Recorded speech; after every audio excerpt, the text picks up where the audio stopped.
அனைவருக்கும் வணக்கம். எங்களுக்கு எலெக்ஷன் முடிஞ்ச டியூட்டியில் சார் வந்து இமீடியட்டாக வந்து ஒரு ஃபங்க்ஷன் இருக்குன்னாரு. அபேகஸ் பற்றி எங்களுக்கு அவேர்னஸ் சொன்னாங்க. We are coming from villages. அப்புறம் எஜுகேஷனுக்காக போகிறோம். அந்த ஃபீல்டெலாம் எங்களுக்கு பிடிச்சி இருந்தாலும் இந்த டிடிஐ இந்த மாதிரி அபேகஸ் இந்த Vedic mathematics 7th year international level காம்படிஷனில் வின் பண்ணுறதுக்காக சீஃப் கெஸ்டாக வர்ற குணராஜ் சார், என்னுடைய சபார்டினேட் மாணவர்கள், ரொம்ப திறமையாக நடத்திருக்கக்கூடிய சேர்மன் திரு திருமுருகன், டைரக்டர் திருமதி ஜெகதீஸ்வரி ஆகியோருக்கு நன்றி தெரிவித்து இந்த விழாவில் வந்திருக்கும் மனிதரை வருவதற்கு நான் வரவேற்கிறேன். எஜுகேஷனில் வந்து நம்ம ஒரு தனியான ஒரு கோட்பாடு, ஸ்கூல் எஜுகேஷன் தனி, extra curriculars. First of all thanks parents தான். ஏன்னா இந்த ஜெனரேஷனில் வந்து பசங்க கேட்டால் செல்ஃபோன், டேப் இதெல்லாம் கொடுத்துட்டு என்னை ஃப்ரீயாக விட்டு நான் போயிடுறேன் அப்படிங்கிற இந்த நேரத்து காலகட்டங்களில் பையன் படிக்கிறதுக்கு நீங்களும் தயாராகும். உங்களுக்கு தான் முதல்ல தேங்க்ஸ் சொல்லணும். ஏன்னா உங்களுக்கு கிளாஸ் எடுத்துச்சா ஸ்டூடெண்ட்ஸுக்கு மட்டும் இல்லை.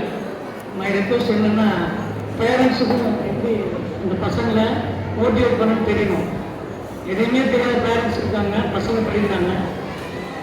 டவுட்டுன்னு போய் கேட்டால் அந்த பசங்களுக்கு சொல்ல தெரியல அவங்க பேரண்ட்ஸ். இல்லை மெயினாக பேரண்ட்ஸோட கான்ட்ரிபியூஷன் நிறையா.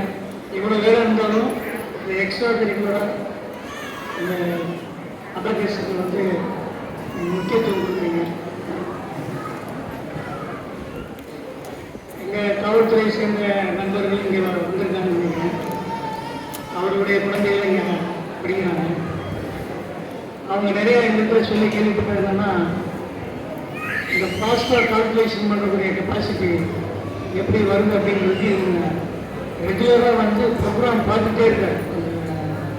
சார் திருமுருகன் சார் ஒவ்வொரு ஈவெண்ட்டும் எப்படி செய்கிறாங்க, எப்படி லேட்டஸ்ட் வெர்ஷன் என்ன இருக்குது, அப்டேட் எப்படி பண்ணணும், அதை எப்படி குழந்தைகளுக்கு கொண்டு போகணும். டீச்சிங் வந்து சாதாரண விஷயம் கிடையாது. அது 2 விஷயம் இருக்குது. குழந்தை எடுத்துக்கிற விஷயம் இருக்குது. ஒன்று சொல்கிறத புரிஞ்சுக்கணும், இல்லது குழந்தை புரிஞ்சுக்கிற அளவுக்கு நமக்கு சொல்லித்தர கெப்பாசிட்டி இருக்குன்னு பார்க்கணும். இந்த 2 இருந்தால் தான் குழந்தைகளுக்கு ரீச் ஆக முடியும். நாங்கள் ஒன்று சொல்கிறோம், நீங்கள் எடுத்துக்கணும்னு சொல்ல முடியாது. இவங்க சொல்கிறத புரிஞ்சுக்கூடிய கெப்பாசிட்டி இருந்தால், இல்லை அவங்க புரிஞ்சுக்கிற லெவலுக்கு நம்மளுக்கு பாடம் இருக்க திறமை இருக்கான்னு பார்த்து செய்யணும்.